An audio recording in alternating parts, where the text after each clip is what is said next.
बिस्मिल्लाहिर्रहमानिर्रहीम अस्सलाम वालेकुम। खेड़ा दे नाल मैं मुफाज करीम। नाजरीन, इंग्लैंड ते पाकिस्तान के दरम्यान दूजा टेस्ट मैच लॉर्ड्स में जारी है तो दूजे रोज़ इंग्लैंड ने तकरीबन 280 रन से बना लिए। असी कल तो यह कह रहे थे कि स्लो टर्निंग ट्रैक है तो घट तो घट 220 तो 230 रन होना चाहिए, क्योंकि पाकिस्तानी बॉलर्स ने भी चंगा आगाज़ किया। अब्बास को उम्मीद सी वो अच्छी बॉलिंग करनगे तो उन्होंने भी 4 अपने ज़बरदस्त शिकार किए ने। फिर मोहम्मद अली ने उन्होंने भरपूर साथ निभाया। मिडल ऑर्डर जो बैटर से इंग्लैंड के उन्होंने भी उन्होंने पवेलियन वापस भेजा तो 3 विकटा उन्होंने ज़बरदस्त हासिल की। इंग्लैंड की गल करिए, बेन डकेट भी 17 रन बनाकर आउट हुए। फिर एमिलियो गे भी 8 रन बनाकर चलते पे ने। बाद चो जो जो रूट की गल करिए, उन्होंने को उम्मीद थी कि यार कैप्टन ने बड़े चंगे खिलाड़ी ने, वो कुछ ना कुछ करेंगे, लेकिन वो भी महज 4 रन बनाकर आउट हुए ने। ज़बरदस्त बॉलिंग की है जी पाकिस्तान ने, लेकिन फिर बाद चो बड़ी ज़िदाना बल्लेबाजी का मुजाहरा किया। जॉर्डन कॉक्स ने उन्होंने हाफ सेंचुरी स्कोर की। फिर नाल जिमी स्मिथ 61 रन बनाकर आउट हुए ने, लेकिन 10 ज़बरदस्त चौके। इंज लगता पे ऐसे कि वो टेस्ट क्रिकेट नहीं बल्कि ODI क्रिकेट खेडते पे हैं। तो हुण 280 रन हो चुके हैं। पाकिस्तान जो इन्होंने आउट कर भी लेंदा तो असी फिर बल्लेबाजी किदां करांगे। इमामुल हक भी कह रहे हैं कि इंजर्ड हो चुके हैं, उन्होंने जगह सलमान अली आगा नूं टीम में शामिल कर लिया गया है। साडे नाल मौजूद ने जाफर हुसैन साहब। जाफर साहब वध वजिया नूं कल असी गल करते पे सी कि ऑफ द कैमरा भी कि घट तो घट 220 230 तक इन्होंने आउट असी कर लेना चाहिए, लेकिन वो 280 तो बना लिया। हुण जदों पाकिस्तान टीम बैटिंग करन आएगी साडे वास्ते मुश्किल नहीं होएगी? की लगदा तुहानूं?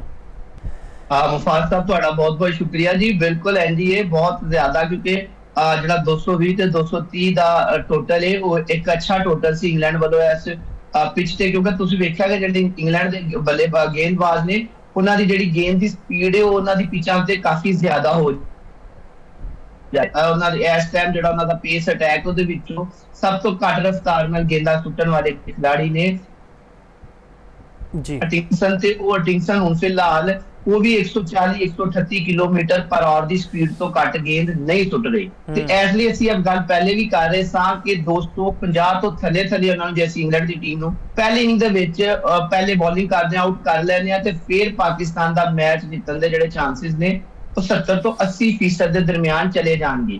ਲੇਕਿਨ ਅਸੀਂ ਵੇਖਿਆ ਕੱਲ ਉਹਨਾਂ ਦੀ ਜਿਹੜੀ 9ਵੀਂ ਵਿਕਟ ਹੈ ਉਸ ਡਿਗਨ ਤੋਂ ਬਾਅਦ ਜਿਹੜੀ 10ਵੀਂ ਵਿਕਟ ਦੇ ਵਿੱਚ ਜੋਸ਼ ਟੰਗ ਨੇ ਤੇ ਉਹਨਾਂ ਦੇ ਨਾਲ ਅਟਿੰਗਸਨ ਨੇ ਜਿਹੜੀ ਇੱਕ ਅੱਛੀ ਸ਼ਰਾਕਤਦਾਰੀ ਲਾਈ ਹੈ, ਉਹ ਆਹਿਸਤਾ ਆਹਿਸਤਾ ਟੈਸਟ ਮੈਚ ਨੂੰ ਪਾਕਿਸਤਾਨ ਦੀ ਗ੍ਰਿਫਤ ਚੋਂ ਖੋ ਰਿਹਾ ਤੇ ਪਾਕਿਸਤਾਨ ਦੀ ਪਹੁੰਚ ਤੋਂ ਦੂਰ ਲੈਂਦਾ ਜਾ ਰਿਹਾ। ਜੇ ਉਹ 300 ਦਾ ਟੋਟਲ ਬੋਰਡ ਤੇ ਸਜਾ ਲਿਆ ਉਹਨਾਂ ਦੇ ਫਿਰ ਇੱਕ ਤੁਹਾਨੂੰ ਪਤਾ ਜਿਹੜਾ ਦਬਾਅ ਵੀ ਪਾ ਦਿੰਦਾ ਮੁਖਾਲਫ ਟੀਮ ਤੇ ਪਾਕਿਸਤਾਨ ਦੇ ਜਿਹੜੇ ਬੱਲੇਬਾਜ਼ ਨੇ ਉਹਨਾਂ ਵਿੱਚੋਂ ਜਿਹੜੀ ਹਾਲੀਆ ਸਾਡੀ ਬੈਟਿੰਗ ਲਾਈਨ ਹੈ ਉਹਦੇ ਵਿੱਚੋਂ ਸਿਰਫ ਤੇ ਸਿਰਫ ਅਬਦੁੱਲਾ ਸ਼ਫੀਕ ਨੇ ਜਿਹੜੇ ਥਰੂ ਆਊਟ ਦਾ ਪਿਛਲੇ 5-6 ਮੈਚਾਂ 'ਚ ਉਹਨਾਂ ਨੇ ਅੱਛੀ ਪਰਫਾਰਮੈਂਸ ਦਿੱਤੀ, 5-6 ਵਾਰੀਆਂ ਅੱਛੀ ਪਰਫਾਰਮੈਂਸ ਦਿੱਤੀ ਹੈ। ਪਹਿਲੇ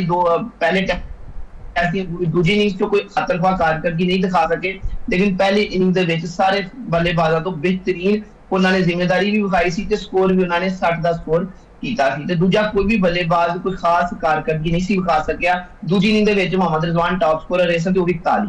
ਤੇ ਇਸ ਲਈ ਬਾਬਰ ਆਜ਼ਮ ਦੇ ਵਾਪਸ ਆਉਣ ਨਾਲ ਟੀਮ ਨੂੰ ਫਰਕ ਤੇ ਪਏਗਾ। ਪਾਕਿਸਤਾਨ ਦੀ ਬੈਟਿੰਗ ਦੇ ਵਿੱਚ ਬਿਹਤਰੀ ਤੇ ਆਏਗੀ, ਬੈਟਿੰਗ ਲਾਈਨ ਮਜ਼ਬੂਤ ਹੋਏਗੀ। ਲੇਕਿਨ ਮੁਫਾਜ਼ ਸਾਹਿਬ ਕਿ ਕੱਲਿਆਂ ਬਾਬਰ ਆਜ਼ਮ ਦੇ ਆਉਣ ਨਾਲ ਅਸੀਂ ਬੋਰਡ ਦੇ ਉੱਤੇ 300 ਦਾ ਸਕੋਰ ਕਰ ਲਾਂਗੇ। ਜੇ ਅਸੀਂ ਇੰਗਲੈਂਡ ਦੇ ਖਿਲਾਫ ਪਹਿਲੀ ਇਨਿੰਗ ਦੇ ਵਿੱਚ 100-150 ਰਨ ਦੀ ਲੀਡ ਨਹੀਂ ਲਾਂਗੇ ਤੇ ਫਿਰ ਯਕੀਨ ਜਾਣੋ ਹਕੀਕਤ ਤੇ ਮਬਨੀ ਤੇ ਸੱਚੀ ਗੱਲ ਹੈ ਕਿ ਤੁਹਾਡੇ ਲਈ ਇਸ ਟੈਸਟ ਮੈਚ ਦੇ ਵਿੱਚ ਜਿੱਤਣ ਦਾ ਚਾਂਸ ਨਹੀਂ ਹੈ।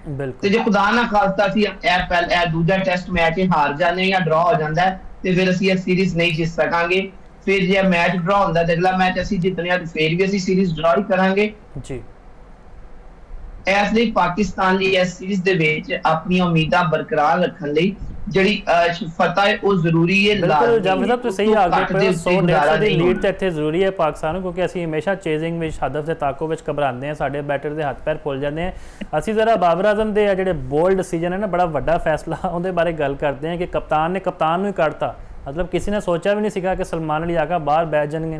हर कोई कह रहा सी कि अजान अवैस में बली का बकरा बनाया जाएगा, लेकिन बड़ा ज़बरदस्त फिर फैसला किया है बाबर आजम ने, सलमान आगा नहीं काटता। की कहोगे? मुफाज़ब एक अच्छा फैसला जरूर है बाबर आजम का, अच्छा ते वक्त साबित करेगा अच्छा है कि नहीं, लेकिन बहादुर ते दलेराना फैसला ਤੁਸੀਂ ਜ਼ਰੂਰ ਕਹਾਂਗੇ ਕਿ ਤੁਸੀਂ ਉਸ ਖਿਡਾਰੀ ਨੂੰ ਜਿਹੜਾ ਨੰਬਰ 1 ਦਾ 5 ਟੀਮ ਦੀ ਕੈਪਟਨਸੀ ਦਾ ਤੇ T20 ਟੀਮ ਦੇ ਵਿੱਚ ਪੇ ਦਰਪੇਸ਼ ਕਸਤਾਂ ਤੋਂ ਬਾਵਜੂਦ ਉਹਦੀ ਕਪਤਾਨੀ ਨੂੰ ਕੋਈ ਖਤਰਾ ਸਾਨੂੰ ਕੋਈ ਨਹੀਂ ਹਿਲਾ ਸਕਿਆ, ਉਹ ਕਪਤਾਨੀ ਦੀ ਕੁਰਸੀ ਤੇ ਬਿਰਾਜਮਾਨ ਹੈ। ਤੇ ਜਦੋਂ ਅਸੀਂ ਸਮਝ ਰਹੇ ਸਾਂ, ਬਲਕਿ ਅਸੀਂ ਤੁਹਾਡੇ ਪ੍ਰੋਗਰਾਮ 'ਚ ਗੱਲ ਵੀ ਕੀਤੀ ਸੀ ਕਿ ਜੇ ਬਾਬਰ ਆਜ਼ਮ ਪਹਿਲਾ ਟੈਸਟ ਨਹੀਂ ਖੇਡਣਗੇ ਤੇ ਮੁਹੰਮਦ ਰਿਜ਼ਵਾਨ ਕਪਤਾਨੀ ਕਰਨਗੇ, ਲੇਕਿਨ ਉਹਦੇ ਬਰਅਕਸ ਸਾਡੀ ਉਮੀਦ, ਸਾਡੇ ਤਸਦੀਆਂ ਤੇ ਸਾਡੀਆਂ ਇਨਫੋਰਮੇਸ਼ਨ ਦੀ ਬਰਅਕਸ ਉਹਨਾਂ ਨੂੰ ਟੀਮ ਮੈਨੇਜਮੈਂਟ ਨੇ ਸਲਮਾਨ ਅਲੀ ਆਗਾ ਨੂੰ ਬਤੌਰ ਕਪਤਾਨ ਜਿਹੜਾ ਗਰਾਊਂਡ ਦੇ ਵਿੱਚ ਉਤਾਰਿਆ ਸੀ। ਤੇ ਇੱਕ ਦਲੇਰ ਤੇ ਬਹਾਦਰ ਫੈਸਲਾ ਤੇ ਜ਼ਰੂਰ ਹੈ, ਲੇਕਿਨ ਅਸੀਂ ਅਜ਼ਾਨ ਅਵੈਸ ਦਾ ਸਾਡਾ ਕੀ ਨਾਮ ਫਾਸਬ ਬਾਰ-ਬਾਰ ਜ਼ਿਕਰ ਇਸ ਲਈ ਕਰ ਰਹੇ ਜੀ ਤਾਂ ਕਿ ਇਮਾਮ ਜਾਂ ਅਜ਼ਾਨ ਅਵੈਸ ਤੋਂ ਕਿਸੇ ਨੂੰ ਬਾਹਰ ਬਿਠਾਓ, ਕਿਉਂਕਿ ਅਬਦੁੱਲਾ ਸ਼ਫੀਕ ਤੇ ਸ਼ਾਨ ਮਸੂਦ ਤੇ ਪਿਛਲੇ ਕੁਝ ਅਰਸੇ ਤੋਂ ਕਾਰਕਰਦਗੀ ਵਿਖਾ ਰਹੇ ਨੇ। ਦੂਜੇ ਪਹਿਲੇ ਟੈਸਟ ਦੀ ਪਹਿਲੀ ਇਨਿੰਗ 'ਚ ਸ਼ਾਨ ਮਸੂਦ ਨਾਕਾਮ ਹੋਏ, ਲੇਕਿਨ ਦੂਜੇ ਦੇ ਵਿੱਚ ਉਹਨਾਂ ਕੁਝ ਬਿਹਤਰ ਜਿਹੜੀ ਟੈਕਨੀਕ ਸੀ ਉਹ ਵਿਖਾਈ ਤੇ ਵਾਪਸੀ ਦੱਸਿਆ ਕਿ ਮੈਂ ਵਾਪਸ ਆਪਣੀ ਫਾਰਮ ਦੇ ਵਿੱਚ ਆਹਿਸਤਾ ਆ ਰਿਹਾ ਹਾਂ। ਬਿਲਕੁਲ ਦੇਖੋ ਪਹਿਲੇ ਹੀ 4 ਓਪਨਰ ਮੌਜੂਦ ਨੇ। ਦੇਖੋ ਇਹ ਜਿਹੜਾ ਫਾਈਨਲ 11 ਦਾ ਜਿਹੜਾ ਅਸੀਂ ਸਕੁਆਡ ਵੇਖਿਆ, ਦੇ ਵਿੱਚ 4 ਓਪਨਰ ਨੇ ਤੇ ਬਾਬਰ ਆਜ਼ਮ ਵੀ ਟੌਪ ਆਰਡਰ ਬੱਲੇਬਾਜ਼ ਨੇ। ਯਾਨੀ ਕਿ ਸਾਡਾ ਜਿਹੜਾ ਅਪਰ ਮਿਡਲ ਆਰਡਰ ਤੇ ਟੌਪ ਆਰਡਰ ਹੈ ਉਹਦੇ ਵਿੱਚ ਸਿਰਫ 5 ਖਿਡਾਰੀ ਨੇ ਜਿਹੜੇ ਉਹ ਟੌਪ ਆਰਡਰ ਦੇ ਬੱਲੇਬਾਜ਼ ਨੇ। ਬਾਬਰ ਵੀ ਨੰਬਰ 3 ਦੀ ਪੋਜੀਸ਼ਨ ਤੇ ਖੇਡਣ ਵਾਲੇ ਖਿਡਾਰੀ ਨੇ, ਉਹਨਾਂ ਦਾ ਜਨਰਲ ਨੰਬਰ 3 ਹੈ 1 ਡਾਊਨ ਦੀ ਪੋਜੀਸ਼ਨ ਤੇ। ਸ਼ਾਨ ਮਸੂਦ, ਅਬਦੁੱਲਾ ਸ਼ਫੀਕ, ਅਜ਼ਾਨ ਅਵੈਸ, ਇਮਾਮੁਲ ਹਕ ਤੇ ਬਾਬਰ ਆਜ਼ਮ, ਇਹ ਸਾਰੇ ਉਹ ਖਿਡਾਰੀ ਨੇ ਜਿਹੜੇ ਪਹਿਲੇ 3 ਨੰਬਰਾਂ ਤੇ ਖੇਡਦੇ ਨੇ। ਹੁਣ ਆਇਆ ਇਹ ਸਭ ਦੇ ਵਿੱਚ ਇੱਕ ਖਿਡਾਰੀ ਨੂੰ 5ਵੇਂ ਨੰਬਰ ਤੇ ਖੇਡਣਾ ਪਏਗਾ। ਕੀ ਬਾਬਰ ਆਪ 5ਵੇਂ ਨੰਬਰ ਤੇ ਖੇਡਣਗੇ ਜਾਂ ਅਬਦੁੱਲਾ ਸ਼ਫੀਕ ਨੂੰ 5ਵੇਂ ਨੰਬਰ ਤੇ ਖਿਡਾਣਗੇ? ਜਿਵੇਂ देखिए तो अब्दुल्ला शफीक ने चौथे 5वें नंबर ते चौथे नंबर ते ਉਹਨਾਂ ਪਿਛਲੇ ਟੈਸਟ ਮੈਚ ਖੇਡਿਆ, ਲੇਕਿਨ ਲੋਅਰ ਮਿਡਲ ਆਰਡਰ ਦੇ ਵਿੱਚ ਉਹ ਜਿਹੜਾ ਖੇਡੇ ਨੇ ਸਿਰਫ T20 ਕ੍ਰਿਕਟ ਵਿੱਚ ਲਾਹੌਰ ਕਲੰਦਰ ਵੱਲੋਂ 5ਵੇਂ ਨੰਬਰ ਤੇ ਖੇਡਦੇ ਰਹੇ ਨੇ PSL ਦੇ ਵਿੱਚ, ਲੇਕਿਨ ਇੰਟਰਨੈਸ਼ਨਲ ਮੁਕਾਬਲਿਆਂ ਦੇ ਵਿੱਚ ਵਨਡੇ ਜਾਂ T20 ਟੈਸਟ ਦੇ ਵਿੱਚ ਉਹਨਾਂ 5ਵੇਂ ਨੰਬਰ ਤੇ ਬੱਲੇਬਾਜ਼ੀ ਅਜੇ ਤੱਕ ਨਹੀਂ ਕੀਤੀ।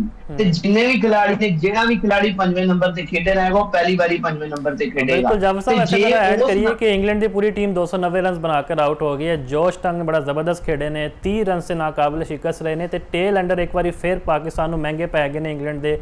ਜ਼ਬਰਦਸਤ ਬੱਲੇਬਾਜ਼ੀ ਹੈਗੀ ਤੇ ਅਸੀਂ ਕਹਿ ਰਹੇ ਸੀ ਕਿ ਘੱਟ ਤੋਂ ਘੱਟ 230 240 ਤੱਕ ਅਸੀਂ ਫੜ ਲਾਂਗੇ, ਲੇਕਿਨ ਇਹ ਤੇ ਜਾਫਰ ਸਾਹਿਬ ਤਕਰੀਬਨ 300 ਸਕੋਰ ਹੋ ਗਿਆ ਹੈ। ਹੁਣ ਪਾਕਿਸਤਾਨ ਕਿੰਨਾ ਸਕੋਰ ਕਰੇਗਾ ਤੇ ਜ਼ਾਹਿਰ ਜੀ ਗੱਲ ਹੈ ਜੋਸ਼ ਟੰਗ ਦੀ ਅਸੀਂ ਗੱਲ ਕਰੀਏ, ਜੋਫਰਾ ਆਰਚਰ, ਐਟਿੰਗਸਨ, ਇਹਨਾਂ ਦੇ ਸਾਹਮਣੇ ਖਲੋਣਾ ਵੀ ਇੱਕ ਬੜੀ ਵੱਡੀ ਗੱਲ ਹੋਏਗੀ ਸਾਡੇ ਬੈਟਰਸ ਲਈ। ਮਜਮੂਆ ਹੈ ਇਸ ਪਿਚ ਦੇ ਉੱਤੇ ਤੇ ਇੰਗਲੈਂਡ ਦੀ ਬੋਲਿੰਗ ਲਾਈਨ ਦੇ ਸਾਹਮਣੇ 290 ਦਾ ਮਜਮੂਆ ਹੈ ਜਿਹੜਾ ਉਹ ਪਾਕਿਸਤਾਨੀ ਖਿਡਾਰੀਆਂ ਲਈ ਇੱਕ ਪਹਾੜ ਸਾਬਤ ਹੋਏਗਾ। ਬਿਲਕੁਲ ਇਸ ਟਾਈਮ ਇੰਗਲੈਂਡ ਦੀ ਟੀਮ ਨੇ 50 ਤੋਂ 60 ਰਨ ਜ਼ਿਆਦਾ ਆਪਣੇ ਖਾਤੇ 'ਚ ਪਾ ਲਏ ਨੇ, ਉਹੀ 50-60 ਰਨ ਪਾਕਿਸਤਾਨ ਦੀ ਮੁਸ਼ਕਲਾਂ ਪੈਦਾ ਕਰੇ। ਬਿਲਕੁਲ ਦੇਖੋ ਇਸ ਟਾਈਮ ਤੇ ਜੇ ਅਸੀਂ ਵੇਖੀਏ ਤੇ ਹੁਣ 290 ਦਾ ਜਿਹੜਾ ਇੱਕ ਟੋਟਲ ਹੈ ਉਹ ਬੜਾ ਕਹਿ ਲੋ ਕਿ ਦੂਜੀ ਇਨਿੰਗ ਲਈ ਕਿਸੇ ਵੀ ਖਿਡਾਰੀ ਜਾਂ ਕਿਸੇ ਵੀ ਮੁਲਕ ਦੀ ਟੀਮ ਨੂੰ ਇੰਗਲੈਂਡ 'ਚ ਡੱਕਣ ਲਈ ਮੁਸ਼ਕਲ ਹੋਏਗਾ। ਇੰਗਲੈਂਡ ਦੀ ਸਾਜ਼ਗਾਰ ਮਾਹੌਲ ਹੋ ਗਿਆ। ਇੰਗਲੈਂਡ ਦੇ ਬੱਲੇਬਾਜ਼ਾਂ ਨੇ ਇੰਗਲੈਂਡ ਬੋਲਰਸ ਨੂੰ ਮੈਚ ਦੀ ਉਸ ਪੋਜੀਸ਼ਨ 'ਚ ਲਿਆ ਕੇ ਮੈਚ ਦੇ ਦਿੱਤਾ ਕਿ ਜੋ ਚਾਹਣ ਤੇ ਇੱਥੋਂ ਪਾਕਿਸਤਾਨ ਦੀ ਟੀਮ ਨੂੰ ਜਲਦੀ ਆਊਟ ਕਰਕੇ ਮੈਚ ਜਿੱਤ ਵੀ ਸਕਦੇ ਨੇ।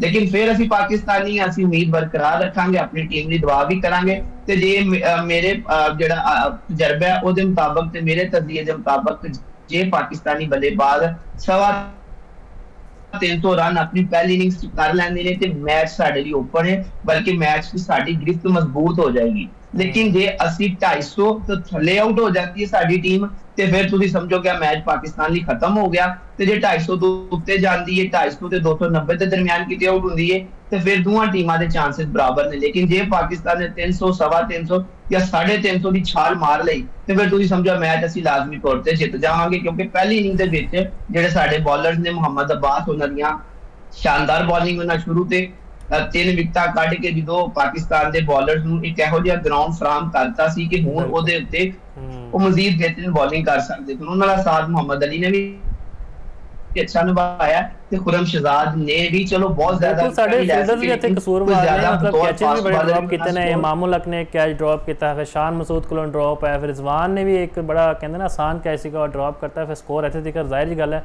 ਪਹੁੰਚਣਾ ਸੀਗਾ। ਜ਼ਰਾ ਇੱਕ ਸਵਾਲ ਹੋਰ ਦਿਨ ਵਿੱਚ ਵੀ ਆਉਂਦਾ ਹੈ ਜਾਫਰ ਸਾਹਿਬ, ਅਸੀਂ ਕਹਿ ਰਹੇ ਕਿ ਬਾਬਰ ਆਜ਼ਮ ਨੇ ਬੜਾ ਦਲੇਰਾਨਾ ਫੈਸਲਾ ਕੀਤਾ ਹੈ ਸਲਮਾਨ ਅਲੀ ਆਗਾ ਨੂੰ ਬਾਹਰ ਕੱਢ ਕਰ, ਲੇਕਿਨ ਇੱਕ ਹੋਰ ਸਪਿਨਰ ਹੈਗਾ ਉਹਨੂੰ ਤੇ ਕਿਹਾ ਜਾ ਰਿਹਾ ਸੀ ਕਿ ਸ਼ਾਇਦ ਉਹ ਲਾਰਡਸ ਦੀ ਪਿਚ ਤੇ ਬੜਾ ਕਰਾਮਤ ਸਾਬਿਤ ਹੋਏਗਾ, ਉਹ ਸਾਜਿਦ ਖਾਨ ਨੇ, ਉਹਨਾਂ ਨੂੰ ਡ੍ਰੌਪ ਕਰਨਾ ਇਸ ਪਿਚ ਦੇ ਉੱਤੇ ਤੁਸੀਂ ਕਿੱਦਾਂ ਸਮਝਦੇ ਹੋ ਇਸ ਫੈਸਲੇ ਨੂੰ? ਮੁਫਾਦ ਸਾਹਿਬ ਅਸੀਂ ਇਹ ਗੱਲ ਪਹਿਲੇ ਵੀ ਕਰ ਰਹੇ ਸਾਂ ਕਿ ਇਸ ਫਾਈਨਲ 11 ਦੇ ਵਿੱਚ 2 ਤਬਦੀਲੀਆਂ ਲਾਜ਼ਮੀ ਕਰਨੀਆਂ ਚਾਹੀਦੀਆਂ। ਇੱਕ ਤੇ ਸਾਜਿਦ ਖਾਨ ਨੂੰ ਵਾਪਸ ਟੀਮ 'ਚ ਲਿਆਉਣਾ ਚਾਹੀਦਾ, ਉਹ ਭਾਵੇਂ ਉਸਮਾਨ ਅਲੀ ਦੀ ਜਗ੍ਹਾ ਲੈ ਆਓ ਜਾਂ ਭਾਵੇਂ ਕਿਸੇ ਇੱਕ ਫਾਸਟ ਬਾਲਰ ਦੀ ਜਗ੍ਹਾ ਲੈ ਆਓ ਜਾਂ ਉਹ ਸਲਮਾਨ ਅਲੀ ਆਗਾ ਦੀ ਜਗ੍ਹਾ ਤੁਸੀਂ ਸਾਜਿਦ ਖਾਨ ਨੂੰ ਟੀਮ 'ਚ ਲੈਂਦੇ ਤੇ ਬਾਬਰ ਆਜ਼ਮ ਦੀ ਜਿਹੜੀ ਵਾਪਸੀ ਉਹ ਉੱਤੋਂ ਟੌਪ ਆਰਡਰ ਦੇ ਵਿੱਚੋਂ ਕਿਸੇ ਖਿਡਾਰੀ ਦੀ ਜਗ੍ਹਾ ਹੁੰਦੀ ਤੇ ਉਹ ਜ਼ਿਆਦਾ ਮੁਨਾਸਬ ਰਹਿੰਦਾ, ਕਿਉਂਕਿ ਸਾਜਿਦ ਖਾਨ ਫਿਰ 25 30 35 ਸਕੋਰ ਦੇ ਬੱਲੇਬਾਜ਼ ਹੈ ਨੇ। ਹਾਲਾਂਕਿ ਸਲਮਾਨ ਅਲੀ ਆਗਾ ਇੰਨੀ ਅੱਛਾ ਬੱਲੇਬਾਜ਼ੀ ਨਹੀਂ ਕਰ ਰਹੇ, ਲੇਕਿਨ ਜੇ ਤੁਸੀਂ ਚਲੋ ਸਲਮਾਨ ਅਲੀ ਆਗਾ ਨੂੰ ਡ੍ਰੌਪ ਕਰਨ ਦਾ ਫੈਸਲਾ ਕਰ ਲਿਆ ਤੇ ਨਾਲ ਤੁਸੀਂ ਸੌਦ ਸ਼ਕੀਲ ਨੂੰ ਵੀ ਬਾਹਰ ਬਿਠਾਉਂਦੇ ਤੇ ਉਹਨਾਂ ਦੀ ਜਗ੍ਹਾ ਸਾਜਿਦ ਖਾਨ ਨੂੰ ਤੁਸੀਂ ਲਿਆਂਦੇ, ਕਿਉਂਕਿ ਅਸੀਂ ਦੇਖਿਆ ਜਾਏ ਤਾਂ ਪਿਛਲੇ ਕੁਝ ਅਰਸੇ ਤੋਂ ਸੌਦ ਸ਼ਕੀਲ 25 30 ਸਕੋਰ ਉੱਤੇ ਨਹੀਂ ਜਾ ਸਕੇ। ਜਿਹੜਾ ਸਾਜਿਦ ਖਾਨ ਇੱਕ ਇਨਿੰਗ 'ਚ ਤੁਹਾਨੂੰ ਸਕੋਰ ਕਰਕੇ ਦੇ ਦਿੰਦੇ ਨੇ ਤੇ ਪਲੱਸ ਤੁਹਾਨੂੰ ਉਹਨਾਂ ਦੇ ਹੋਣ ਦਾ ਟੀਮ ਦੇ ਵਿੱਚ ਹੋਣ ਦਾ ਫਾਇਦਾ ਹੋ ਜਾਂਦਾ ਹੈ। ਕਿਤੇ ਤੁਹਾਨੂੰ ਜੇ ਕੋਈ ਸਪੀਡ ਨਾਲ ਥੋੜੀ ਜਿਹੀ ਗੇਨ ਕਰਨੀ ਪੜੇ ਤਾਂ ਬਤੌਰ ਸਪਿਨਰ ਇੱਕ ਅੱਧੀ ਵਿੱਚ ਡਿਲੀਵਰੀ ਤੇ ਕਰ ਲੈਂਦੇ ਨੇ। ਤੇ ਅਸੀਂ ਜ਼ਰੂਰ ਇੱਕ ਸਪਿਨਰ ਦੀ ਕਮੀ ਇੱਥੇ ਇਸ ਬੋਲਿੰਗ ਲਾਈਨ ਦੇ ਵਿੱਚ ਅਸੀਂ ਮਹਿਸੂਸ ਕੀਤੀ ਹੈ, ਜਿੱਥੇ ਤੁਸੀਂ ਵੇਖੋ ਕਿ 236 ਤੇ ਉਹਨਾਂ ਦੇ 8 ਖਿਡਾਰੀ ਆਊਟ ਸਨ ਤੇ ਉਸ ਤੋਂ ਬਾਅਦ 2 ਖਿਡਾਰੀ ਆਊਟ ਕਰਦਿਆਂ ਸਾਡੀ ਟੀਮ ਨੇ 54 ਸਕੋਰ ਹੋਰ ਖਾ ਲਏ ਨੇ। ਆਖਰੀ 2 ਵਿਕਟਾਂ ਹਾਸਲ ਕਰਨ ਲਈ ਸਾਨੂੰ 54 ਸਕੋਰ ਉਹਨਾਂ ਨੂੰ ਦੇਣੇ ਪਏ ਨੇ। ਤੇ ਸਾਜਿਦ ਖਾਨ ਜੇ ਬੋਲਰ ਇੱਥੇ ਹੁੰਦਾ ਤੇ ਉਹ ਆਪਣੀ ਜਿਹੜੀ ਪਿਛਲੇ 2-2.5-3 ਸਾਲ ਦੀ ਪਰਫਾਰਮੈਂਸ ਹੈ, ਫਿਰ ਸਪੈਸ਼ਲੀ ਜੇ ਅਸੀਂ ਇੱਥੇ ਉਹਨਾਂ ਨੂੰ ਗੱਲ ਨਾ ਕਰੀਏ ਸਾਜਿਦ ਖਾਨ ਦੀ ਜਿਹੜੀ ਮੁਲਤਾਨ ਦੇ ਵਿੱਚ ਇੰਗਲਿਸ਼ ਟੀਮ ਦੇ ਖਿਲਾਫ ਕਾਰਕਰਦਗੀ ਸੀ, ਉਹਦੇ ਹੀਰੋ ਨੁਮਾਨ ਅਲੀ ਤੇ ਸਾਜਿਦ ਖਾਨ ਸਨ ਜਿਹੜੀ ਸੀ ਸੀਰੀਜ਼ ਜਿੱਤੀ ਹੈ। ਤੇ ਸਾਜਿਦ ਖਾਨ ਦਾ ਹੋਣਾ ਇੱਕ ਸਾਈਕੋਲੋਜੀਕਲ ਪ੍ਰੈਸ਼ਰ ਵੀ ਇੰਗਲੈਂਡ ਦੇ ਬੱਲੇਬਾਜ਼ਾਂ ਤੇ ਬੰਨਾ ਸੀ ਤੇ ਜਦੋਂ ਟੇਲ ਐਂਡਰਸ ਬੈਟਿੰਗ ਕਰਦੇ ਉਹਨੂੰ ਉਦੋਂ ਇਹੋ ਜਿਹਾ ਪ੍ਰੈਸ਼ਰ ਹਮੇਸ਼ਾ ਬੋਲਿੰਗ ਸਾਈਡ ਨੂੰ ਫਾਇਦਾ ਦੇ ਦਿੰਦਾ, ਕਿਉਂਕਿ ਟੇਲ ਐਂਡਰ ਬੱਲੇਬਾਜ਼ ਨਹੀਂ ਹੁੰਦੇ ਤਾਂ ਕਿਸੇ ਵੀ ਗੇਮ ਨੂੰ ਗਲਤ ਖੇਡ ਕੇ ਆਪਣੀ ਵਿਕਟ ਗਵਾ ਪੈਂਦੇ ਨੇ। ਤੇ ਅਸੀਂ ਉਹਨਾਂ ਦੀ ਕਮੀ ਮਹਿਸੂਸ ਕੀਤੀ ਹੈ ਤੇ ਉਹਨਾਂ ਦੀ ਕਮੀ ਅਸੀਂ ਤੀਜੀ ਇਨਿੰਗ 'ਚ ਵੀ ਮਹਿਸੂਸ ਕਰਾਂਗੇ। ਜੋ ਖੁਦਾ ਨਾ ਖਾਸਤਾ ਸਾਡੀ ਟੀਮ ਲੀਡ ਨਹੀਂ ਲੈ ਸਕਦੀ ਜਾਂ ਸਾਰੇ 'ਚ ਆਊਟ ਹੋ ਜਾਂਦੀ ਹੈ, ਜ਼ਿਆਦਾ ਰਨ ਦੇ ਖਿਲਾਰੇ 'ਚ ਆਊਟ ਹੋ ਜਾਂਦੀ ਹੈ, ਤੇ ਫਿਰ ਸਾਡੇ ਬੋਲਰ ਨੂੰ ਉਹਨਾਂ ਨੂੰ ਦੂਜੀ ਇਨਿੰਗ ਦੇ ਵਿੱਚ ਇੰਗਲੈਂਡ ਨੂੰ 150 200 ਤੋਂ ਪਹਿਲੇ ਆਊਟ ਕਰਨਾ ਪਏਗਾ ਤਾਂ ਕਿ ਜਿਹੜਾ ਚੇਜ਼ੇਬਲ ਰਨ ਨੇ ਉਹ ਬੋਰਡ ਤੇ ਹੋਏ ਤੇ ਅਸੀਂ ਉਹਦੇ ਲਈ ਖੇਡ ਕੇ ਕੋਸ਼ਿਸ਼ ਕਰ ਸਕੀਏ। ਲੇਕਿਨ ਜੇ ਐਸਾ ਨਾ ਹੋਇਆ ਤੇ ਅਸੀਂ ਇਸ ਮੈਚ ਵੀ ਸਾਡੇ ਹੱਥੋਂ ਨਿਕਲੇਗਾ ਤੇ ਸੀਰੀਜ਼ ਵੀ ਸਾਡੇ ਹੱਥੋਂ ਨਿਕਲ ਜਾਏਗੀ।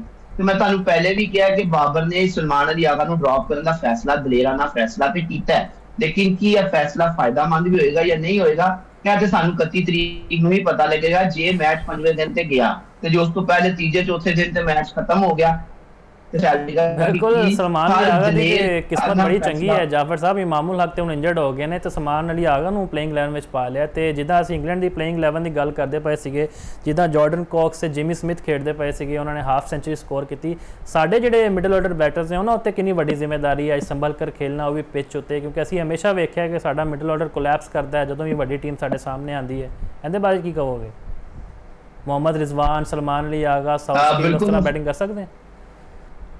ਮੁਫਾਸਤ ਕਰ ਸਕਦੇ ਨੇ, ਐਬਿਲਿਟੀ ਵਿਖਾ ਚੁੱਕੇ ਨੇ, ਲੇਕਿਨ ਜ਼ਰੂਰਤ ਸਿਰਫ ਇਹ ਚੀਜ਼ ਦੀ ਹੈ ਕਿ ਜਿਹੜਾ ਪ੍ਰੈਸ਼ਰ ਹੈ ਉਹਨੂੰ ਬਰਦਾਸ਼ਤ ਕਰਨ। ਸਾਡੇ ਜਿਹੜੇ ਮੁੰਡੇ ਨੇ ਨਾ ਉਹ ਥੋੜਾ ਜਿਹਾ ਨਫਸਿਆਤੀ ਤੌਰ ਤੇ ਕਮਜ਼ੋਰ ਨੇ, ਉਹ ਸਾਈਕੋਲੋਜੀਕਲੀ ਪ੍ਰੈਸ਼ਰ ਨੂੰ ਫੀਲ ਕਰ ਜਾਂਦੇ ਨੇ, ਜਿਹਦੀ ਵਜ੍ਹਾ ਅਸੀਂ ਮੈਚਿਸ ਹਾਰ ਜਾਂਦੇ ਹਾਂ।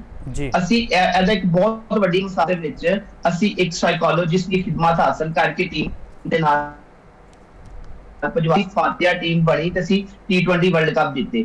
ਪਾਕਿਸਤਾਨ ਦੇ ਜਿਹੜੇ ਮੁੰਡੇ ਨੇ, ਕਿਉਂਕਿ ਅਸੀਂ ਜਿਹੜੇ ਬੈਕਗ੍ਰਾਉਂਡ ਤੋਂ ਜਿਹੜੇ ਮੁੰਡੇ ਬਹੁਤ ਸਾਰੇ ਮੁੰਡੇ ਨੇ ਜਿਹੜੇ ਕੋਈ ਬਹੁਤ ਜ਼ਿਆਦਾ ਮੈਚੁਰਿਟੀ ਦੀ ਉਮਰ 'ਚ ਡੈਬਿਊ ਨਹੀਂ ਕਰਦੇ, ਛੋਟੀ ਉਮਰ 'ਚ ਟੀਮ 'ਚ ਆ ਜਾਂਦੇ ਨੇ ਤੇ ਉਸ ਤੋਂ ਬਾਅਦ ਸਾਈਕੋਲੋਜੀਕਲੀ ਪ੍ਰੈਸ਼ਰ ਹੈਂਡਲ ਕਰਨਾ ਉਹਨਾਂ ਨੂੰ ਨਹੀਂ ਆਉਂਦਾ।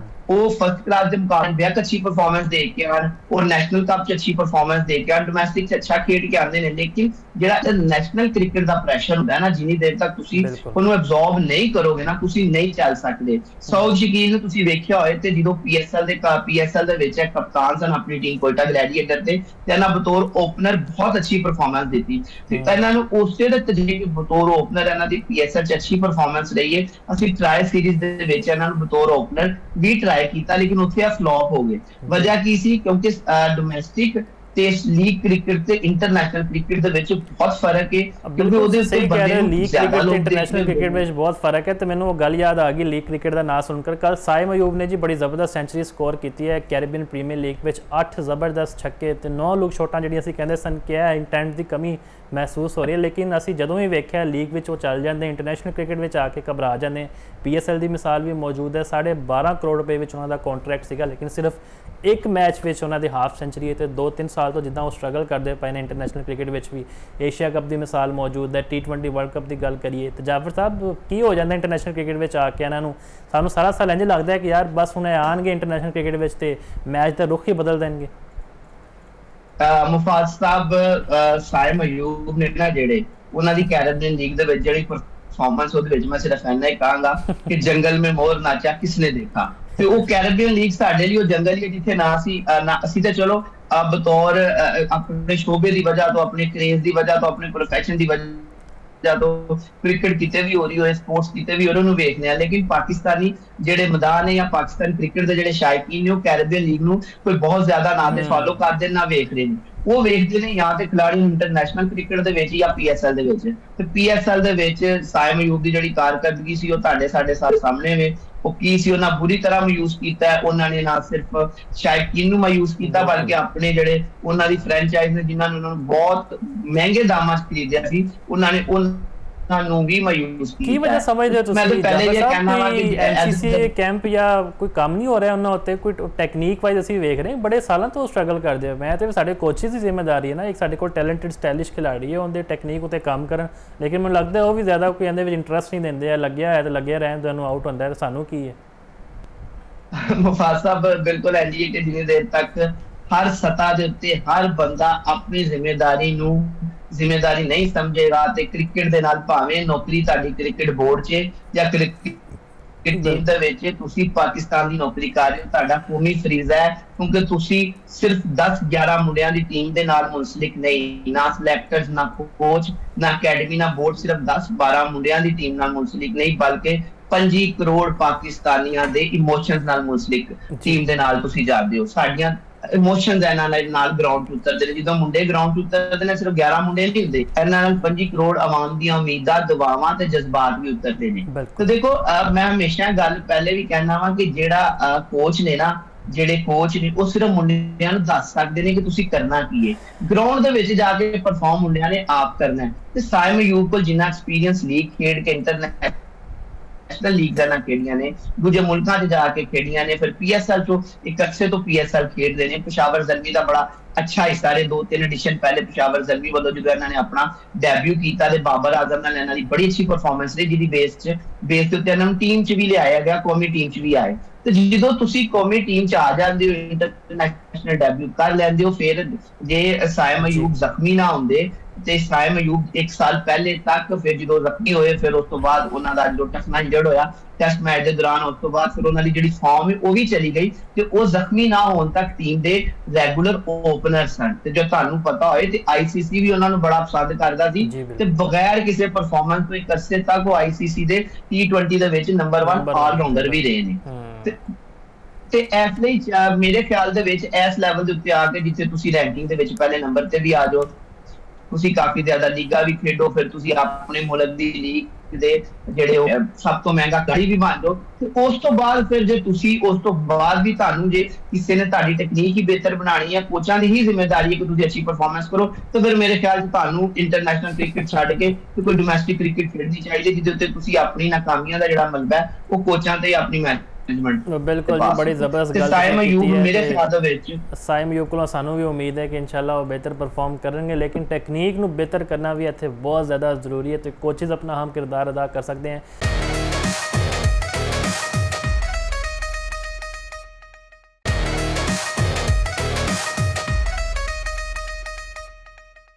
ब्रेक तो बाद खुशामदीद जी, कौमी हॉकी टीम की गल करते हैं। अज 12वीं पोजीशन ਲਈ ਅਸੀਂ ਜਨੂਬੀ ਅਫਰੀਕਾ ਦੇ ਖਿਲਾਫ ਖੇਡਾਂਗੇ। ਮਤਲਬ ਤੁਸੀਂ ਹਿਸਾਬ ਲਾ ਲਓ 4 ਵਾਰੀ ਅਸੀਂ ਵਰਲਡ ਕੱਪ ਚੈਂਪੀਅਨ ਰਹਿ ਚੁੱਕੇ ਹਾਂ, ਲੇਕਿਨ ਫਿਰ ਵੀ ਅੱਜ ਅਸੀਂ 11ਵੀਂ ਤੇ 12ਵੀਂ ਪੋਜੀਸ਼ਨ ਲਈ ਮੈਦਾਨ ਵਿੱਚ ਉਤਰਾਂਗੇ। ਸਾਡੇ ਜਿਹੜੇ ਮੁਕਾਬਲੇ ਸੀਗੇ ਇੰਡੀਆ ਵਰਗੀਆਂ ਟੀਮਾਂ, ਸਪੇਨ, ਬੈਲਜੀਅਮ, ਉਹ ਸਾਡੇ ਕੋਲੋਂ ਅੱਗੇ ਨਿਕਲ ਗਈਆਂ, ਲੇਕਿਨ ਇਹ ਵੀ ਕੁਝ ਲੋਕ ਕਹਿ ਰਹੇ ਨੇ ਕਿ ਅਸੀਂ ਜਾਪਾਨ ਨੂੰ ਹਰਾਤਾ, ਬੜੀ ਵੱਡੀ ਗੱਲ ਹੈ। ਵੇਲਸ ਜਿਹੜੀ 15ਵੇਂ ਰੈਂਕ ਤੇ ਮੌਜੂਦ ਸੀ, ਅਸੀਂ ਮੈਚ ਬਰਾਬਰ ਕੀਤਾ। ਇੰਗਲੈਂਡ ਕੋਲੋਂ ਅਸੀਂ ਹਾਰੇ, ਨਿਊਜ਼ੀਲੈਂਡ ਕੋਲੋਂ ਵੀ ਅਸੀਂ ਹਾਰ ਗਏ, ਲੇਕਿਨ ਫਿਰ ਵੀ ਕਿਹਾ ਜਾ ਰਿਹਾ ਕਿ ਪ੍ਰੋ ਲੀਗ ਤੋਂ ਕੁਝ ਨਾ ਕੁਝ ਬਿਹਤਰ ਪਰਫਾਰਮੈਂਸ ਹੈ। ਕੋਈ 8-0 7-0 ਦਾ ਮਾਰਜਨ ਨਹੀਂ ਰਿਹਾ। ਇਮਾਦ ਬੱਟ ਦੀ ਵੀ ਕੱਲ੍ਹ ਇੱਕ ਬੜੀ ਵੀਡੀਓ ਵਾਇਰਲ ਹੋਈ ਜਿਹਦੇ ਵਿੱਚ ਉਹਨਾਂ ਨੇ ਕਿਹਾ ਸੀ ਹੁਣ ਤੁਸੀਂ ਜਦੋਂ ਭੁੱਲ ਜਾਓਗੇ ਵਰਲਡ ਕੱਪ ਨੂੰ, ਅਸੀਂ ਅੱਗੇ ਏਸ਼ੀਅਨ ਗੇਮਸ ਵਿੱਚ ਜਾਣਾ ਹੈ, ਉੱਥੇ ਸਾਡੀ ਪਰਫਾਰਮੈਂਸ ਵਿੱਚ ਵੀ ਤੁਹਾਨੂੰ ਬੜੀ ਜਿਹੜਾ ਹੈ ਨਾ ਇੰਪਰੂਵਮੈਂਟ ਵੀ ਨਜ਼ਰ ਆਏਗੀ। ਜਾਫਰ ਸਾਹਿਬ ਕੀ ਕਹਿੰਦੇ ਹੋ, ਅਸੀਂ ਹੁਣ ਕਹਿ ਸਕਦੇ ਹਾਂ ਕਿ ਅੱਜ 11ਵੀਂ 12ਵੀਂ ਪੋਜੀਸ਼ਨ ਅਸੀਂ ਲੈ ਲਾਂਗੇ ਆਰਾਮ ਨਾਲ ਤੇ ਜਨੂਬੀ ਅਫਰੀਕਾ ਨੂੰ ਹਰਾ ਦਾਂਗੇ? ਤੇ ਜਿੱਦਾਂ ਇਮਾਦ ਬੱਟ ਕਹਿ ਰਹੇ ਸੀਗੇ ਕਿ ਸਾਡੀ ਪਰਫਾਰਮੈਂਸ ਵਿੱਚ ਵੀ ਬਿਹਤਰੀ ਆਈ ਹੈ ਜੇ ਅਸੀਂ ਪ੍ਰੋ ਲੀਗ ਦਾ ਮਵਾਜ਼ਨਾ ਕਰੀਏ। ਮੁਫਾਜ਼ ਸਾਹਿਬ ਸਿਰਫ ਸਭ ਤੋਂ ਪਹਿਲੇ ਤੇ ਮੈਨੂੰ ਹਾਸਾ ਆ ਰਿਹਾ ਕਿ ਇੱਕ ਸੀਨੀਅਰ ਖਿਡਾਰੀ ਦੇ ਬਾਰੇ ਦੇ ਵੱਲੋਂ ਜੇ ਅਸੀਂ ਇਹ ਗੱਲ ਸੁਣੀ, ਉਹਦੇ ਮੂੰਹ ਤੋਂ ਗੱਲ ਸੁਣੀਏ ਜਿਹੜੀ ਸਾਡੀ ਪਰਫਾਰਮੈਂਸ ਬਿਹਤਰ ਆਈ। ਅਸੀਂ ਅੱਗੇ ਪਹਿਲੇ 8-0 ਤੋਂ ਹਾਰਨੇ ਸਾਂ ਤੇ ਹੁਣ ਅਸੀਂ ਇਸ ਇਵੈਂਟ ਦੇ ਵਿੱਚ 5-3 ਤੋਂ ਆ ਰਹੇ ਹਾਂ, 4-3 ਤੋਂ ਆ ਰਹੇ ਹਾਂ। ਸਰਕਾਰ ਸ਼ਿਕਸਤ ਤੇ ਤੁਸੀਂ ਇਹਦੀ ਜ਼ਿੰਮੇਵਾਰੀ ਕਬੂਲ ਕਰੋ ਤੇ ਗੱਲ ਮੰਨੋ ਕਿ ਤੁਹਾਡੇ ਜੇ ਤੁਸੀਂ ਪਹਿਲੇ ਪਰਫਾਰਮੈਂਸ ਤੁਹਾਡੀ ਕੁਛ ਨਹੀਂ ਸੀ ਤੇ ਤੁਸੀਂ ਉਹਦੀ ਵਜੂਹਾਤ ਪੇਸ਼ ਕਰਦੇ ਸੋ ਕਿ ਸਾਡਾ ਇਹ ਮਸਲਾ ਹੈ, ਸਾਡਾ ਇਹ ਮਸਲਾ ਹੈ, ਫੈਡਰੇਸ਼ਨ ਸਾਡੇ ਨਾਲ ਤਾਵਨ ਨਹੀਂ ਕਰਦੀ, ਅਸੀਂ ਇੰਝ ਹੋ ਗਏ, ਅਸੀਂ ਇੰਝ ਹੋ ਗਏ, ਅਸੀਂ ਲੁੱਟ ਗਏ, ਅਸੀਂ ਫਾਈਨੈਂਸ਼ੀਅਲੀ ਕਮਜ਼ੋਰ ਆ, ਸਾਡੇ ਤੇ ਪ੍ਰੈਸ਼ਰ, ਉਹ तमाम ਮਸਾਇਲ ਤੁਹਾਡੇ ਫੈਡਰੇਸ਼ਨ ਨੇ ਹੱਲ ਕਰਤੇ ਨੇ। ਹੁਣ ਤੁਹਾਡੇ ਕੋਲ ਆਪਣੀ ਬੁਰੀ ਪਰਫਾਰਮੈਂਸ ਦੀ ਕੋਈ ਗੁੰਜਾਇਸ਼ ਨਹੀਂ। ਦੇਖੋ 16 ਟੀਮਾਂ ਦੇ ਵਿੱਚੋਂ ਤੁਸੀਂ 12ਵੇਂ ਨੰਬਰ ਤੇ ਆਏ ਹੋ ਤੇ ਫਿਰ ਤੁਸੀਂ ਕਹਿੰਦੇ ਹੋ ਜੀ ਕਿ ਸਾਡੀ ਜਿਹੜੀ ਇੰਪਰੂਵਮੈਂਟ ਹੈ ਉਹ ਤੁਹਾਨੂੰ ਨਜ਼ਰ ਆਏਗੀ ਤੇ ਏਸ਼ੀਅਨ ਗੇਮ ਦੇ ਵਿੱਚ ਜਦੋਂ ਤੁਸੀਂ ਆਓਗੇ ਤੁਸੀਂ ਉੱਥੇ ਆ ਕੇ ਮੈਂ ਤੁਹਾਨੂੰ ਨਹੀਂ ਦੱਸ ਦਿੰਦਾ ਕੀ ਕਰਾਂਗੇ। ਸਾਡੇ ਖਿਡਾਰੀ ਆ ਕੇ ਸਾਨੂੰ ਇਹ ਟੀਵੀ ਤੇ ਬਹਿ ਕੇ ਇੰਟਰਵਿਊ ਦੇ ਵਿੱਚ ਮੀਡੀਆ ਦੇ ਵਿੱਚ ਆ ਕੇ ਬਾਅਦ ਚ ਤੁਸੀਂ ਇਹਨਾਂ ਨੂੰ ਕਹਿੰਦੇ ਸੁਣੋਗੇ ਕਿ ਦੇਖੋ ਜੀ ਵਰਲਡ ਪ੍ਰੋ ਹਾਕੀ ਲੀਗ ਚ ਅਸੀਂ ਕੀ ਕੀਤਾ, ਫਿਰ ਵਰਲਡ ਕੱਪ ਦੇ ਵਿੱਚ ਜੇ ਅਸੀਂ ਅੱਜ ਜਿੱਤ ਗਏ 11ਵੇਂ ਨੰਬਰ ਤੇ ਅਸੀਂ ਆਏ ਆ ਤੇ ਦੇਖੋ ਜੀ ਅਸੀਂ ਏਸ਼ੀਅਨ ਗੇਮਸ ਤੇ ਹੁਣ ਸਾਡੀ ਚੌਥੀ ਪੋਜੀਸ਼ਨ ਹੈ ਤੇ ਜਨਾਬ ਉਦੋਂ ਟੀਮਾਂ ਵੀ ਤਾਂ ਥੋੜੀਆਂ ਨੇ, ਪੂਰੀ ਦੁਨੀਆ ਦੀਆਂ ਟੀਮਾਂ ਤੁਹਾਡੇ ਨਾਲ ਨਹੀਂ ਹੈ। ਤੁਸੀਂ ਏਸ਼ੀਅਨ ਗੇਮਸ ਦੇ ਵਿੱਚ ਸਿਰਫ 3-4 ਵੱਡੀਆਂ ਟੀਮਾਂ ਨਾਲ ਭਿੜਨਾ ਹੈ। ਤੁਹਾਡੇ ਮੁਕਾਬਲੇ ਤੇ ਸਿਰਫ ਏਸ਼ੀਆਈ ਟੀਮਾਂ ਨੇ ਜਿਹਦੇ ਵਿੱਚੋਂ ਮਲੇਸ਼ੀਆ ਤੁਹਾਡੇ ਲਈ ਥੋੜੀ ਬਹੁਤ ਸਖਤ ਹਰੀਫ ਸਾਬਤ ਹੋ ਸਕਦੀ ਹੈ, ਉਸ ਤੋਂ ਬਾਅਦ ਜਾਪਾਨ ਤੁਹਾਡੇ ਲਈ ਥੋੜਾ ਬਹੁਤ ਸਖਤ ਹਰੀਫ ਸਾਬਤ ਹੋ ਸਕਦਾ ਹੈ, ਇੰਡੀਆ। ਬਰਕਸ ਹੈ ਜੀ ਕਿ ਜੇ ਤੁਸੀਂ ਏਸ਼ੀਅਨ ਗੇਮਸ ਨੂੰ ਕਹੋ ਕਿ ਜੀ ਤੁਸੀਂ ਉੱਥੇ ਸਾਡੀ ਇੰਪਰੂਵਮੈਂਟ ਵੇਖੋਗੇ ਤੇ ਇੱਕ ਮਜ਼ਾਇਕਾ ਫੇਸ ਤੇ ਹਾਸੇ ਵਾਲੀ ਗੱਲ ਹੈ, ਕਿਉਂਕਿ ਹਮੇਸ਼ਾ ਹੁੰਦਾ ਕਿ ਤੁਸੀਂ ਛੋਟੇ ਮੈਦਾਨ ਤੋਂ ਵੱਡੇ ਮੈਦਾਨ 'ਚ ਜਾ ਕੇ ਆਪਣੀ ਪਰਫਾਰਮੈਂਸ ਤੇ ਇੰਪਰੂਵਮੈਂਟ ਕਰਦੇ ਹੋ। ਕੋਈ ਨਹੀਂ ਕਿ ਤੁਸੀਂ ਵਰਲਡ ਕੱਪ ਹਾਰ ਕੇ ਆ ਜਾਓ 11ਵੇਂ-12ਵੇਂ ਨੰਬਰ ਤੇ ਆ ਜਾਓ ਤੇ ਤੁਸੀਂ ਆਖੋ ਜੀ ਸਾਡੀ ਇੰਪਰੂਵਮੈਂਟ ਹੋ ਗਈ, ਹੁਣ ਤੁਸੀਂ ਏਸ਼ੀਅਨ ਗੇਮਸ 'ਚ ਸਾਡੀ ਇੰਪਰੂਵਮੈਂਟ ਵੇਖੋਗੇ। ਤੇ ਏਸ਼ੀਅਨ ਗੇਮਸ ਤੇ ਅੱਗੇ ਛੋਟੇ ਲੈਵਲ ਦਾ ਟੂਰਨਾਮੈਂਟ ਹੈ, ਇਹ ਤੇ ਕੋਈ ਗੱਲ ਨਹੀਂ। ਕੋਈ ਬੱਚਾ ਕਵੇ ਜੀ ਕਿ ਮੈਂ BA ਦੇ ਵਿੱਚੋਂ ਨੰਬਰ ਘੱਟ ਲੈਣ, ਹੁਣ ਮੈਂ ਦੁਬਾਰਾ ਮੈਟ੍ਰਿਕ ਕਰਾਂਗਾ ਤੇ ਤੁਸੀਂ ਮੇਰੇ ਨੰਬਰ ਵੇਖਣਾ, ਤੇ ਬਿਲਕੁਲ ਇਹ ਇੰਪਰੂਵਮੈਂਟ ਐ ਨਹੀਂ ਹੋ ਸਕਦੀ। ਇੰਪਰੂਵਮੈਂਟ ਜਿਹੜੀ ਹੁੰਦੀ ਹੈ ਹਮੇਸ਼ਾ ਛੋਟੇ ਲੈਵਲ ਤੋਂ ਵੱਡੇ ਲੈਵਲ ਤੇ ਜਾ ਕੇ ਵਿਖਾਈ ਜਾਂਦੀ ਹੈ। ਵੱਡੇ ਲੈਵਲ ਤੋਂ ਵਾਪਸ ਛੋਟੇ ਲੈਵਲ ਤੇ ਆ ਕੇ ਇੰਪਰੂਵਮੈਂਟ ਹੋਣਾ ਕੋਈ ਵੱਡੀ ਗੱਲ ਨਹੀਂ। ਸਾਡੇ ਕ੍ਰਿਕਟਰ ਵੀ ਇਹ ਕਰਦੇ ਨੇ, ਵਿੱਚ ਗੱਲ ਵੀ ਕੀਤੀ ਹੈ ਤੇ ਇਹ ਵੀ ਕਿਹਾ ਜਾ ਰਿਹਾ ਕਿ PSL ਤਰਜ਼ ਦੀ ਹੁਣ ਹਾਕੀ ਦੀ ਵੀ ਲੀਗ ਕਰਵਾਈ ਜਾਏਗੀ ਜਿਹਦੇ ਵਿੱਚ ਬੈਲਜੀਅਮ, ਆਸਟ੍ਰੇਲੀਆ, ਈਵਨ ਕਿਹਾ ਵੀ ਗਿਆ ਜਿਹੜਾ ਸ਼ਾਇਦ ਇੰਡੀਅਨ ਖਿਡਾਰੀ ਵੀ ਆ ਜਾਣ ਤੇ ਗੈਰ ਮੁਲਕੀ ਖਿਡਾਰੀਆਂ ਦਾ ਆ ਕਰ ਪਾਕਿਸਤਾਨ ਖੇਡਣਾ। ਤੁਸੀਂ ਸਮਝਦੇ ਹੋ ਕਿ ਅੱਛੀ ਚੀਜ਼ ਹੈ, ਸਾਡਾ ਸਕਿੱਲ ਲੈਵਲ ਵੀ ਵਧੇਗਾ, ਕੌਨਫੀਡੈਂਸ ਲੈਵਲ ਜਿਸ ਦੀ ਗੱਲ ਕਰੀਏ ਖਿਡਾਰੀ ਬੜਾ ਕੁਝ ਸਿੱਖ ਲੈਣਗੇ। ਜੀ ਮੁਫਾਜ਼ ਬਿਲਕੁਲ ਇਹਦਾ ਫਾਇਦਾ ਤੇ ਹੋਏਗਾ, ਬਿਲਕੁਲ ਉਸੇ ਤਰ੍ਹਾਂ ਫਾਇਦਾ ਹੋਏਗਾ ਜਿਵੇਂ ਸਾਡੀ T20 ਕ੍ਰਿਕਟ ਨੂੰ ਫਾਇਦਾ ਹੋਇਆ। ਜੇ ਤੁਸੀਂ ਵੇਖਿਆ ਹੋਇਆ ਤੇ 2010 ਦੇ T20 ਵਰਲਡ ਕੱਪ ਤੋਂ ਬਾਅਦ ਪਾਕਿਸਤਾਨ ਦੀ ਜਿਹੜੀ T20 ਕ੍ਰਿਕਟ ਟੀਮ ਸੀ ਉਹਦੀ ਪਰਫਾਰਮੈਂਸ ਬਹੁਤ ਥੱਲੇ ਚਲੀ ਗਈ ਸੀ, ਲੇਕਿਨ ਉਸ ਤੋਂ ਬਾਅਦ ਜਦੋਂ ਪਾਕਿਸਤਾਨ ਦੇ ਵਿੱਚ ਪਾਕਿਸਤਾਨ ਸੁਪਰ ਲੀਗ 2016 ਦੇ ਵਿੱਚ ਖੇਡੀ ਗਈ ਤੇ ਉਸ ਤੋਂ ਬਾਅਦ ਜੇ ਤੁਸੀਂ ਵੇਖੋ ਤੇ 2023 ਤੱਕ ਪਾਕਿਸਤਾਨ T20 ਕ੍ਰਿਕਟ ਦੇ ਵਿੱਚ ਮੈਦਾਨ ਦੇ ਉੱਤੇ ਹਮੇਸ਼ਾ ਰਾਜ ਕੀਤਾ ਹੈ। ਤੇ ਆਬਵੀਅਸਲੀ ਜਦੋਂ ਤੁਹਾਡੇ ਕੋਲ ਗੈਰ ਮੁਲਕੀ ਖਿਡਾਰੀ ਆ ਕੇ ਡਰੈਸਿੰਗ ਰੂਮ ਸ਼ੇਅਰ ਕਰਦੇ ਨੇ ਔਨ ਦਾ ਗਰਾਊਂਡ ਤੇ ਆਫ ਦਾ ਗਰਾਊਂਡ, ਤੁਸੀਂ ਉਹਨਾਂ ਦੇ ਨਾਲ ਰਹਿੰਦੇ ਹੋ, ਉਹਨਾਂ ਦੇ ਤਜਰਬੇ ਤੁਹਾਨੂੰ ਮਿਲਦੇ ਨੇ, ਤੁਹਾਨੂੰ ਕੋਈ ਸਲਾਹੀਅਤ, ਕੋਈ ਟੈਕਨੀਕ, ਕੋਈ ਸਕਿੱਲ ਦੇ ਉੱਤੇ ਤੁਸੀਂ ਉਹਨਾਂ ਨਾਲ ਡਿਸਕਸ਼ਨ ਕਰਦੇ ਹੋ ਤੇ ਉਹਦਾ ਫਾਇਦਾ ਲੌਂਗਰ ਰਨ 'ਚ ਜ਼ਰੂਰ ਹੁੰਦਾ ਹੈ। ਇੱਕ ਬਹੁਤ ਅੱਛਾ ਇਕਦਾਮ ਹੈ ਜੇ ਵਾਕਈ ਪਾਕਿਸਤਾਨੀ ਹਾਕੀ ਫੈਡਰੇਸ਼ਨ ਇਸ ਚੀਜ਼ ਲਈ ਸੰਜੀਦਾ ਹੈ ਕਿ ਹੁਣ ਉਹ PSL ਦੀ ਤਰਜ਼ ਤੇ ਇੱਕ ਲੀਗ ਕ੍ਰਿਕਟ ਦਾ ਇਨਕਾਰ ਕਰਨ ਜਾ ਰਹੀ ਹੈ, ਲੀਗ ਹਾਕੀ ਲੀਗ ਦਾ ਇਨਕਾਰ ਕਰਨ ਜਾ ਰਹੀ ਹੈ। ਲੀਗ ਦੇ ਮੁਕਾਬਲੇ ਹੋਣਗੇ ਜਿਹਦੇ ਚ ਇੰਟਰਨੈਸ਼ਨਲ ਖਿਡਾਰੀ ਆਣਗੇ ਤੇ ਮੁਕਾਮੀ ਟੀਮਾਂ ਦੇ ਵਿੱਚ ਸਾਡੇ ਮੁਕਾਮੀ ਤੇ ਕੌਮੀ ਖਿਡਾਰੀਆਂ ਦੇ ਨਾਲ ਮਿਲ ਕੇ ਖੇਡਣਗੇ ਤੇ ਨਾ ਸਿਰਫ ਉਹਦਾ ਫਾਇਦਾ ਮੌਜੂਦਾ ਖਿਡਾਰੀਆਂ ਨੂੰ ਹੋਏਗਾ ਬਲਕਿ ਉਹਦਾ ਫਾਇਦਾ ਜਿਹੜੇ ਸਾਡੇ ਫਿਊਚਰ ਦੇ ਸਟਾਰ ਨੇ, ਜਿਹੜਾ ਇੱਕ ਟੈਲੈਂਟ ਹੰਟ ਪ੍ਰੋਗਰਾਮ ਵੀ ਅਸੀਂ ਕਰਨ ਦਾ ਇੱਕ ਫੈਡਰੇਸ਼ਨ ਵੱਲੋਂ ਐਲਾਨ ਹੋਇਆ, ਉਹਦੇ ਵਿੱਚ ਵੀ ਸਾਨੂੰ ਫਾਇਦਾ ਹੋਏਗਾ ਕਿ ਸਾਨੂੰ ਨਵੇਂ ਜਿਹੜੇ ਮੁੰਡੇ ਮਿਲਣਗੇ ਉਹ ਸਾਨੂੰ ਇੰਟਰਨੈਸ਼ਨਲ ਲੈਵਲ ਦੇ ਉੱਤੇ ਸ਼ਾਇਦ ਇਹਨਾਂ ਮੌਜੂਦਾ ਖਿਡਾਰੀਆਂ ਨਾਲੋਂ ਬਿਹਤਰ ਪਰਫਾਰਮ ਕਰ ਸਕਣ, ਕਿਉਂਕਿ ਕ੍ਰਿਕਟ ਦੇ ਵਿੱਚ ਇਸ ਟਾਈਮ ਮੌਜੂਦਾ ਜਿਹੜੀ ਖਿਡਾਰੀਆਂ ਦੀ ਲੋੜ ਹੈ ਉਹ 50% ਤੋਂ ਜ਼ਿਆਦਾ ਜਿਹੜੇ ਮੁੰਡੇ ਨੇ ਉਹ ਸਾਡੇ PSL ਦੀ ਪ੍ਰੋਡਿਊਸ ਕੀਤੇ ਹੋਏ ਨੇ। ਤੇ ਇਸੇ ਤਰ੍ਹਾਂ ਹਾਕੀ ਦੇ ਵਿੱਚ ਵੀ ਜੇ ਲੀਗ ਹੋ ਜਾਂਦੀ ਹੈ ਤੇ ਉਹਦੇ ਵਿੱਚ ਬੈਲਜੀਅਮ ਦੇ, ਆਸਟ੍ਰੇਲੀਆ ਦੇ, ਨਿਊਜ਼ੀਲੈਂਡ ਦੇ, ਬੈਲਜੀਅਮ ਦੇ, ਇੰਗਲੈਂਡ ਦੇ ਤੇ ਫਿਰ ਭਾਰਤੀ ਖਿਡਾਰੀ ਵੀ ਆ ਕੇ ਖੇਡਦੇ ਨੇ ਤੇ ਫਿਰ ਉਹ ਵਾਕਈ ਇੱਕ ਜ਼ਬਰਦਸਤ ਐਡੀਸ਼ਨ ਹੋਏਗਾ। ਸਹੀ ਆਖਿਆ, ਬੜੀ ਜ਼ਬਰਦਸਤ ਗੱਲ ਹੈ ਤੇ ਇਹ ਕੌਮੀ ਖੇਲ ਹੈ ਸਾਡਾ, ਅਸੀਂ ਬੜੀ ਮੁਹੱਬਤ ਕਰਦੇ ਹਾਂ ਇਹਦੇ ਨਾਲ। ਯਕੀਨੀ ਤੌਰ ਤੇ ਇੰਟਰਸਟ ਵੀ ਲੋਕਾਂ ਦਾ ਘੱਟ ਹੋ ਗਿਆ ਕਿਉਂਕਿ ਜਦੋਂ ਤੁਸੀਂ ਹਾਰਦੇ ਹੋ ਨਾ ਲੋਕ ਮਾਯੂਸ ਹੋ ਜਾਂਦੇ ਨੇ, ਲੇਕਿਨ ਫਿਰ ਵੀ ਅਸੀਂ ਚਾਹੁੰਦੇ ਹਾਂ ਘੱਟ ਤੋਂ ਘੱਟ ਥੋੜੀ ਬਹੁਤ ਬਿਹਤਰੀ ਜ਼ਰੂਰ ਨਜ਼ਰ ਆਏ। ਤੇ ਅੱਜ ਅਸੀਂ 11ਵੀਂ ਤੇ 12ਵੀਂ ਪੋਜੀਸ਼ਨ ਲਈ ਜਨੂਬੀ ਅਫਰੀਕਾ ਦੇ ਖਿਲਾਫ ਖੇਡਾਂਗੇ। ਮਜ਼ਾ ਤਦ ਆਉਂਦਾ ਜੇ ਅਸੀਂ ਨਿਊਜ਼ੀਲੈਂਡ ਨੂੰ ਹਰਾ ਦਿੰਦੇ ਤੇ ਅਸੀਂ 9ਵੇਂ ਨੰਬਰ ਤੇ ਘੱਟ ਤੋਂ ਘੱਟ ਆ ਜਾਂਦੇ, ਕਹਿੰਦੇ ਨਾ ਟੌਪ 10 'ਚ ਆ ਜਾਂਦੇ। ਲੇਕਿਨ ਚਲੋ ਬਹਿਰਹਾਲ ਉਮੀਦ ਤੇ ਦੁਨੀਆ ਕਾਇਮ ਹੈ। ਬਹੁਤ ਬਹੁਤ ਸ਼ੁਕਰੀਆ ਜਾਫਰ ਸਾਹਿਬ ਤੁਹਾਡੇ ਵਕਤ ਦਾ ਵੀ। ਇਹ ਸਾਰੇ ਮੌਜ਼ੂਆਤ ਸਨ ਜਿਨ੍ਹਾਂ ਤੇ ਅਸੀਂ ਚਾਨਣ ਪਾਇਆ। ਮੈਨੂੰ ਦਿਓ ਇਜਾਜ਼ਤ। ਅੱਲਾ ਹਾਫਿਜ਼ ਨਾਸਰ।